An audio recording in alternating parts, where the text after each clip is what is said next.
বন্ধুরা, আশা করি তোমরা সবাই ভালো আছো। তোমার চ্যানেলে তোমাদের সবাইকে স্বাগতম। তো আজ আমরা যে বিষয় নিয়ে আলোচনা করব, তোমরা যারা মাধ্যমিক পরীক্ষার্থী এবং আর কিছুদিন পরেই রয়েছে মাধ্যমিক পরীক্ষা, তাদের জন্য ইতিহাসের কিছু গুরুত্বপূর্ণ টিপস নিয়ে। তোমরা জানো যে ইতিমধ্যে তোমাদের জন্য ইতিহাস থেকে ইম্পর্টেন্ট প্রশ্ন আমি তোমাদের শেয়ার করেছি। 2 মার্কের কী কী প্রশ্ন পড়তে হবে, 4 মার্কের কী কী প্রশ্ন পড়তে হবে, ইভেন 8 মার্কের কী প্রশ্ন পড়তে হবে। 8 মার্কের জন্য মাত্র 3টে প্রশ্ন তোমাদের সাজেশনে তুলে ধরেছিলাম। 2 মার্কের জন্য প্রশ্ন সংখ্যা একটু তুলনামূলকভাবে যথেষ্ট বেশি ছিল, কারণ অনেক প্রশ্ন ইম্পর্টেন্ট আছে, এবং 4 মার্কের যে প্রশ্নগুলো রয়েছে সেই প্রশ্নও কিন্তু তুলনামূলকভাবে অনেকটাই রয়েছে, যেগুলো কিন্তু প্র্যাকটিস করতে হবে। এবার যেটা বিষয় হচ্ছে যে যেহেতু পরীক্ষা আমাদের একদম সামনে, কিছু কিছু ছেলেমেয়েরা রয়েছে যে সারা বছর বই খুলে পড়তে পারেনি বা সারা বছর পড়াশোনা সেরকমভাবে করতে পারেনি, তাদের জন্য কি করা যায় সেই আলোচনার সূত্র নিয়ে আজ আমরা যে বিষয়টা তোমাদের সামনে শেয়ার করতে চলেছি, যে একদম কম পরিমাণ পড়ে একটা ভালো রেজাল্ট কীভাবে আমরা করতে পারবো, তার জন্য আমি কয়েকটি টিপস তোমাদের সামনে শেয়ার করব। একদম প্রথম যে কথাটা বলবো, খুব মন দিয়ে শুনবে, বুঝবে এবং সেটার ইমপ্লিমেন্ট ঘটাতে হবে, অর্থাৎ সেই কাজটা কিন্তু করতে হবে। কারণ যেহেতু আজ একদম চিপ, মানে খুব ছোট্টর মধ্যে তোমাদের সামনে বিষয়টা তুলে ধরছি, সেহেতু কিন্তু বিষয়টা কোনো রকমভাবে অবহেলা করা যাবে না। প্রথম যে কথা আমি এর আগেও বলেছি, আবারও বলছি, শর্ট কোশ্চেনের জন্য কিন্তু অবশ্যই ভালো করে যে টেস্ট পেপার সলভ তোমরা করেছো সেটা কিন্তু ভীষণ উপকারে লাগবে, এবং আমরা যে 100 কোশ্চেনের যে বান্স তোমাদের সামনে ইতিমধ্যে শেয়ার করছি সেই বান্সগুলোকে একটু ফলো করতে হবে। আর প্রিভিয়াস ইয়ারের কোশ্চেনের সঙ্গে সঙ্গে টেস্ট পেপার সলভ একটা ভাইটাল ব্যাপার, যেটা কিন্তু তোমার খুব উপকারের কাজে লাগবে। আর আমি আরও একটা বুদ্ধি তোমাদের দিয়েছিলাম, বেস্ট 5 সেট আমি তোমাদের জন্য দিয়েছিলাম, এবিটিও দিয়েছিলাম, আবার পর্ষদের টেস্ট পেপার দিয়েছিলাম। সেই টেস্ট পেপারে যদি প্রশ্নগুলো ভালো করে সলভ করো, আশা করছি যে সেখান থেকে 4 মার্ক, 2 মার্ক এবং 8 মার্ক এই প্রশ্ন নিয়ে আর কারো কোনো চিন্তা থাকার কথা নয়। তবুও আমি কিছু প্রশ্ন আজ তোমাদের সামনে খুব নির্দিষ্টভাবে বলে দেবো, যে প্রশ্নগুলো তোমাকে খুব হেল্প করবে বা সিলেবাসটাকে কমাতে সাহায্য করবে। দেখো, আমাদের মোট কটা চ্যাপ্টার আছে? আমাদের মোট 8টা চ্যাপ্টার আছে। তোমরা হয়তো যারা পড়াশোনা করেছো খুব ডিটেলসে, তারা খুব ভালো করেই জানো এই 8টা চ্যাপ্টারের মধ্যে কিছু কিছু রয়েছে সহজ চ্যাপ্টার, কিছু কিছু রয়েছে কঠিন চ্যাপ্টার। সবসময় মনে রাখবে যে এই মুহূর্তে দাঁড়িয়ে আমরা যদি কঠিনের দিকে বেশি সময় নষ্ট করি, তাহলে কিন্তু আমাদের সহজ চ্যাপ্টারগুলো নষ্ট হয়ে যাবে, বা আমরা ভুলে যাব, বা আমরা ঠিকঠাক করে পড়তে পারবো না। যে কারণে আমি যারা দুর্বল ছাত্রছাত্রী রয়েছে তাদের বলবো যে কঠিন চ্যাপ্টারের প্রশ্নগুলোর দিকে খুব বেশি একটা নজর না দিয়ে সহজ চ্যাপ্টারের প্রশ্নগুলোর দিকে বেশি করে তাকাও। কারণ কি, সহজ চ্যাপ্টারগুলো যদি আমরা ভালো করে পড়ি, তাহলেও কিন্তু আমরা 2 মার্কের প্রশ্ন, 4 মার্কের প্রশ্ন এবং 8 মার্কের প্রশ্ন ইজিলি কমন পেতে পারি। আমরা যে 8টা চ্যাপ্টার টোটাল ইতিহাস বই আমাদের রয়েছে, তোমাদের বলতে পারি সেই ইতিহাস বইয়ের মধ্যে যদি আমরা একটু ফলো করি, তাহলে দেখবে পরপর যে চ্যাপ্টারগুলো আছে, ইতিহাসের ধারণা, সংস্কার বৈশিষ্ট্য পর্যালোচনা, প্রতিরোধ বিদ্রোহ, সংঘবদ্ধতার গোড়ার কথা, বিকল্প চিন্তা উদ্যোগ, 20 শতকে কৃষক শ্রমিক বামপন্থী আন্দোলন, 20 শতকে নারী ছাত্র প্রান্তিক জনগোষ্ঠী আন্দোলন, আর একটা হচ্ছে তোমার উত্তর উপনিবেশিক ভারত। এই যে মোট 8টা চ্যাপ্টার রয়েছে, এর মধ্যে দেখো প্রথম চ্যাপ্টারে কি রয়েছে? ইতিহাসের ধারণা। আমি এর আগেও বলেছিলাম, আবারও বলছি, এখানে কি রয়েছে? বিভিন্ন প্রকার ইতিহাস নিয়ে আলোচনা হয়েছে। কখনো বা শিল্পচর্চার ইতিহাস, কখনো বা স্থানীয় ইতিহাস, কখনো বা পোশাক পরিচ্ছদের ইতিহাস, কখনো বা দৃশ্যশিল্পের ইতিহাস, এরকমভাবে বিভিন্ন ধরনের ইতিহাস নিয়ে আলোচনা হয়েছে। তার মূল বিষয় কি? ইতিহাসের ডেভেলপমেন্ট, অর্থাৎ বিবর্তন। এই যে জায়গাটা, এই জায়গাটাই কিন্তু আমাদের বুঝতে হবে। বা নতুন সামাজিক ইতিহাস, সাধারণ মানুষের কথা বলা, এই যে বিষয়টা, তার মানে কি এই পার্টটা থেকে আমার যে প্রশ্নই আসুক না কেন, আমি কিন্তু মোটামুটি লিখতে পারবো, কারণ আমি এই পার্টের থিমটা কিন্তু আমি ভালো করে জানি। কারণ যদি বলে আমাকে স্থানীয় ইতিহাস চর্চার গুরুত্ব কী, তা কোনো একটা নির্দিষ্ট স্থানীয় ইতিহাস চর্চার গুরুত্ব হলো সেখানকার অর্থনৈতিক অবস্থা বোঝা, সেখানকার সামাজিক অবস্থা সম্পর্কে আলোকপাত করা, সেখানকার সাধারণ মানুষের অবস্থা সম্পর্কে আলোচনা করা, সেখানকার সমাজ সম্পর্কে আলোচনা করা, সমাজের বিবর্তন সম্পর্কে আলোচনা করা। তো এই যে বেসিক থিম, সেটা কিন্তু আমরা লিখতে পারবো। শিল্পচর্চার ইতিহাস যদি আসে, ঔপনিবেশিক ব্যবস্থা সম্পর্কে জানা, শিল্পের ব্যবহার সম্পর্কে জানা, চাহিদা এবং যোগান সম্পর্কে ধারণা পাওয়া, তৎকালীন সময় এইসব তথ্য সম্পর্কে জানতে পারি। তো এই যে বেসিক আইডিয়া, সাধারণভাবে একবার দুবার রিডিং পড়লেই কিন্তু আমরা এই প্রথম চ্যাপ্টার থেকে পেরে যাব, এবং 2 মার্ক বলো, 4 মার্ক বলো, বা তোমার স্মৃতিকথা রয়েছে, আত্মজীবনী রয়েছে, সে বিষয়টাও কিন্তু আমরা লিখতে পারবো। খুব বেশি কঠিন কিন্তু এই পার্টটা না, এবং এই পার্টটা থেকে একটা 2 মার্কের কোশ্চেন, দুটো 2 মার্কের কোশ্চেন আমি পাবো, এবং একটা কিন্তু আমি 4 মার্কের প্রশ্ন পাবো। তো আমি বলবো কি, এই প্রথম চ্যাপ্টার থেকে অবশ্যই 2 মার্কের কোশ্চেন দুটো এবং একটা 4 মার্কের কোশ্চেন কিন্তু আমি লিখবই, অর্থাৎ মোট 4 + 4, এই 8 মার্ক কিন্তু আমি প্রথম চ্যাপ্টার দিয়ে আমাকে কালেক্ট করতেই হবে। বোঝা গেল কি বললাম? শর্ট বাদ, আমি ব্রডের কথা বলছি। নেক্সট দেখো, দ্বিতীয় অধ্যায়, যেটা পাশ্চাত্য শিক্ষা সংস্কার বৈশিষ্ট্য পর্যালোচনা। আমি এখান থেকে মাত্র কয়েকটি প্রশ্ন বলেছিলাম, আবার একটু মনে করিয়ে দিচ্ছি। তার মধ্যে এশিয়াটিক সোসাইটি, উডেড ডেসপাস, নববঙ্গ, ব্রাহ্ম সমাজ, আদি ব্রাহ্ম সমাজ, সর্বধর্ম সমন্বয়, প্রাচ্য পাশ্চাত্য দ্বন্দ্ব, রামকৃষ্ণ মিশন প্রতিষ্ঠার গুরুত্ব, বিজয়কৃষ্ণ গোস্বামী, রামকৃষ্ণদেব স্মরণীয় কেন, কলকাতা বিশ্ববিদ্যালয়ের ভূমিকা ভেরি ভেরি ইম্পর্টেন্ট, আর হুতুম প্যাচার নকশা। এই যে কটা কথা আমি বললাম, এই যে কটা প্রশ্ন বললাম এ কটা প্রশ্ন পড়লে তুমি এখান থেকে ঠিক একইভাবে 2 মার্কসের 2টো কোশ্চেন এবং 4 মার্কসের একটা কোশ্চেন কিন্তু তুমি ইজিলি কমন পাবে। মানে এখানেও কিন্তু তাই 8 মার্ক কিন্তু তুমি এখানেও, আমি কিন্তু খুব বেশি প্রশ্ন বলিনি, জাস্ট এ কটা। 3 নম্বর বিষয় যেটা বলবো, প্রতিরোধ ও বিদ্রোহ। এই চ্যাপ্টার থেকে শর্ট টাইপের 2 মার্কের জন্য একটু বেশি পড়তে হয়, যেমন খুদকাটি প্রথা, দিকু কি, চুয়ার কি, কেনারাম কি, বেচারাম কি, হ্যাঁ, তারিকি মোহাম্মদিয়া কি, উলগুলান কি, এই টাইপসের কিছু প্রশ্ন আছে।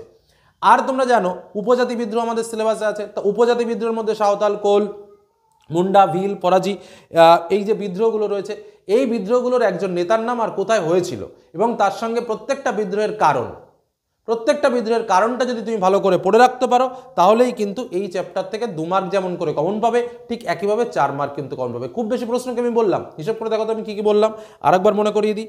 উপজাতি বিদ্রোহের কারণ প্রথমে কয়েকটা টিকা বলেছি, খুদকাটি কি, দিকু কি, চুয়ার কি, কেনারাম কি, বেচারাম কি, তারিকি মোহাম্মদিয়া কি, উলগুলান কি, এটা 2 মার্কের। আর একটু এক্সট্রা করে বলেছি এই যে সাঁওতাল, কোল, মুন্ডা, ভিল, ফরাজি, এই আন্দোলনের নেতার নাম আর কোথায় হয়েছিল, আর প্রত্যেকটা আন্দোলনে 2টো করে কারণ। জাস্ট এটুকু যদি পড়ো, হ্যাঁ, এবার একটু ঘুরিয়ে ভারতবর্ষে কেন নীল চাষ, কোম্পানির আন্ডারে নীল চাষ প্রথম শুরু হয়েছিল, এই প্রশ্নটা যেমন ইম্পর্টেন্ট আছে। এলাকা চাষ, বে এলাকা চাষ বলতে কি বোঝো, দেবী চৌধুরানী বিখ্যাত কেন, হরিশ্চন্দ্র মুখোপাধ্যায় বিখ্যাত কেন, তো এই টাইপসের প্রশ্ন, এর থেকে বেশি নেই। বা তোমরা যদি এই ডিটেলসটা চাও আমার সাজেশন থেকেও দেখে নিতে পারো, লাস্ট মিনিট সাজেশন যেটা শেয়ার করেছি সেখানে তোমরা এই চ্যাপ্টারের এই কটা প্রশ্ন পেয়ে যাবে। তো এই কটা প্রশ্ন পড়তে পারলেই কিন্তু তোমরা একই রকমভাবে 2 মার্কের কোশ্চেন মানে 4 আর প্লাস একটা 4 মানে মোট 8 মার্ক। তো এইভাবে কিন্তু রয়েছে। এবার দেখো পরবর্তী চ্যাপ্টার আমাদের রয়েছে সংঘবদ্ধতার গোড়ার কথা। আমরা এর আগে অনেক বেশি সাজেশন বা বেশি প্রশ্ন দিয়েছি। আজ কিন্তু কয়েকটা বিষয় তোমাদের বলছি, যে বিষয়গুলো শুধু পড়ে যাও, এই বিষয়গুলো পড়ে গেলেই ব্রড কোশ্চেন কমন পেয়ে যাবে। আর ব্রড কোশ্চেন কমন পাওয়া মানেই তোমার পরীক্ষা ভালো হবে, এটা তোমরা নিশ্চিত থাকতে পারো। আর শর্ট কোশ্চেন তো স্বাভাবিকভাবে যে মেথড বলেছি বা একটু প্র্যাকটিস না করলে শর্ট তো রকমভাবে সম্ভব নয়। আর শর্টের জন্য যেগুলো আমি বলেছি সেগুলো যদি করতে পারো তাহলে ব্যাস এনাফ। এবার আমি আসবো পরবর্তী চ্যাপ্টার অর্থাৎ সংঘবদ্ধতার গোড়ার কথা। এখান থেকেও আমি ঠিক কয়েকটা টিকা বলবো। একটা হচ্ছে ইলবার্ট বিল, সভা সমিতির যুগ, বঙ্গভাষা প্রকাশিকা সভা, চৈত্রমেলা। এই টিকা কটা যেমন ভালো করে পড়বে, তার সঙ্গে একটা প্রশ্ন রয়েছে তোমাদের, যেটা হচ্ছে 1857 সালের বিদ্রোহের প্রকৃতি আলোচনা করো। তো ওই প্রকৃতিটা যখন আমরা পড়ি দেখবে প্রকৃতি ব্রড টাইপের কোশ্চেন, 8 মার্কের কোশ্চেন, যেটা এবার আসার জন্য খুবই ইম্পর্টেন্ট।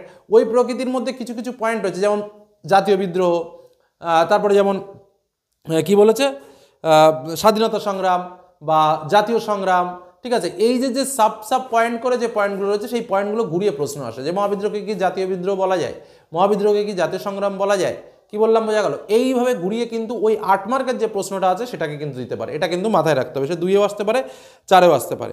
আর মহারানীর ঘোষণাপত্রের উদ্দেশ্য আর মহাবিদ্রোহের প্রত্যক্ষ কারণ, আর একটা ভালো প্রশ্ন কিন্তু আমি বলে দিচ্ছি, যেটা পরীক্ষায় খুবই সম্ভাবনা, সেটা হচ্ছে জাতীয় জাগরণে বর্তমান ভারত আর বিবেকানন্দের ভূমিকা।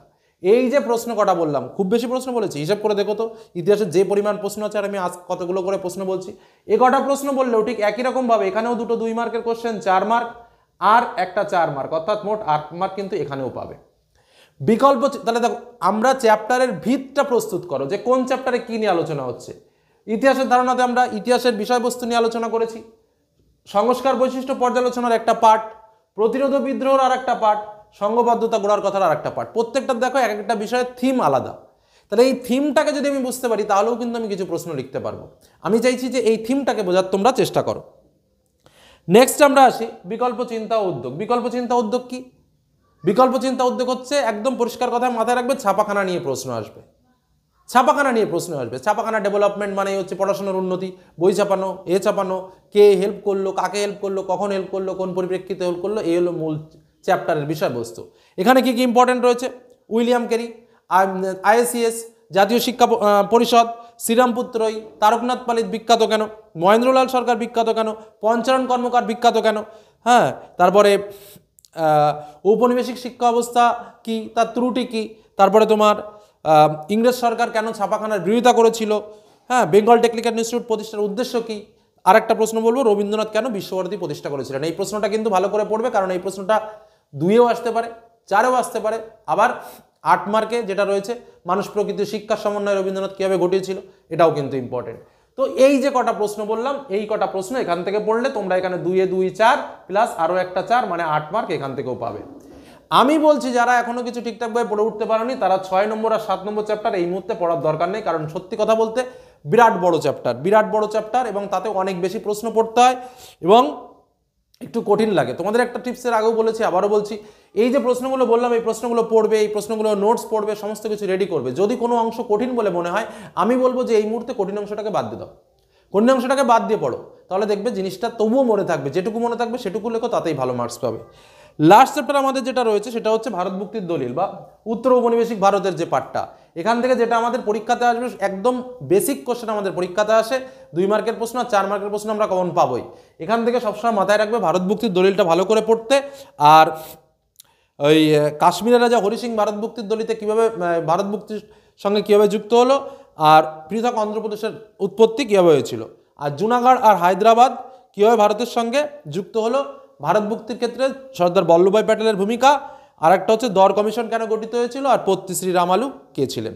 এই যে প্রশ্নগুলো আমি বললাম, জাস্ট এই যে প্রশ্ন কটা আমি বললাম, এই প্রশ্ন কটা একটু ভালো করে মনে রাখো, কারণ এই প্রশ্নই ঘুরে ফিরে কিন্তু আসবে। Junagadh Hyderabad very very important, এর মধ্যে একটা প্রশ্ন পাচ্ছ আশা করো। আর একটা হচ্ছে উদ্বাস্তু সমস্যা, উদ্বাস্তু সমস্যার সমাধানে ভারত সরকারের গৃহীত পদক্ষেপগুলো কি কি, এই প্রশ্নটা। আর ওই যেটা বললাম নেহেরু লিয়াকত চুক্তি, আর একটা প্রশ্ন।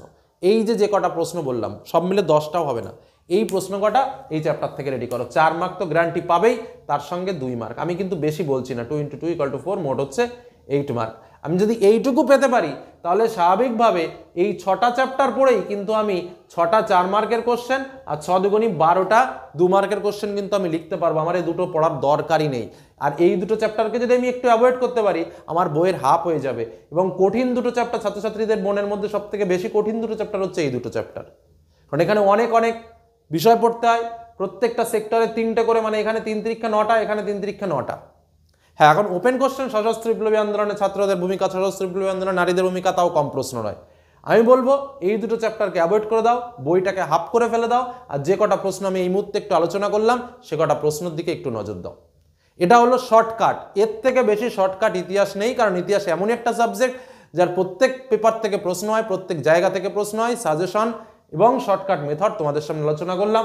আমাদের পরীক্ষায় 6টা 4 মার্কের প্রশ্ন লিখতে হয় আর 11টা 2 মার্কের কোশ্চেন লিখতে হয়। আমরা যদি এটা পড়ি, 12টা 2 মার্কের কোশ্চেন কমন পাবো, 6টা 4 মার্কের কোশ্চেন কমন পাবো। আর 8 মার্কের কোশ্চেন তো আমি সাজেশনে বলেই দিয়েছি যে কি প্রশ্ন আসবে। তবুও অনেকে বলতে পারে, আমি এখানেও চালাকি করে বলে দিয়েছিলাম, 8 মার্কের কোশ্চেনের চালাকিটা আমি বলে দিয়েছিলাম।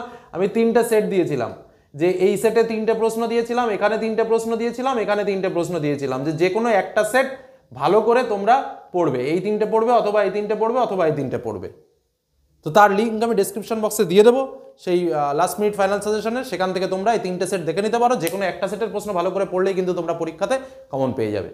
ঠিক আছে, তো এই হলো আমাদের ইতিহাসের লাস্ট মিনিট শর্টকাট বলতে পারো, বা একদম কম পড়ে ইতিহাসে ভালো মার্কস পাওয়ার যে টিপস থাকতে পারে সেটা তোমাদের সামনে শেয়ার করলাম। এর থেকে আর কিছু কম এই মুহূর্তে বলা সম্ভব নয়, আর বলতে গেলে বিপদ অনিবার্য।